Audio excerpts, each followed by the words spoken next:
BNP chairperson সাবেক প্রধানমন্ত্রী বেগম খালেদা জিয়ার রোগ মুক্তি কামনায় দোয়া মাহফিল অনুষ্ঠান করেছে মেহেরপুর জেলা বিএনপি। রবিবার বিকেলে কোর্ট প্রাঙ্গণে মডেল মসজিদে দোয়া মাহফিল অনুষ্ঠিত হয়।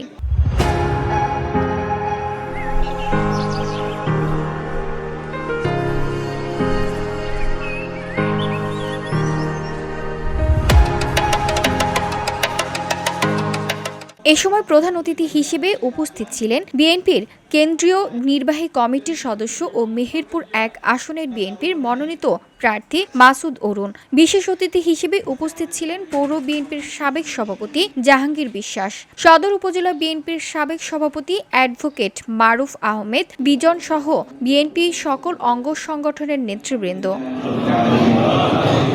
এ সময় মডেল মসজিদের ইমাম সাদিকুর রহমানের উপস্থিতিতে বিএনপির চেয়ারপারসন বেগম খালেদা জিয়ার রোগ মুক্তি ও দীর্ঘায়ু জীবন কামনা করে দেশের কল্যাণে কাজ করার জন্য দোয়া পরিচালনা করেন মেহেরপুর বোসপাড়ার বায়তুল ফালাহ জামে মসজিদের ইমাম সিরাজুল ইসলাম।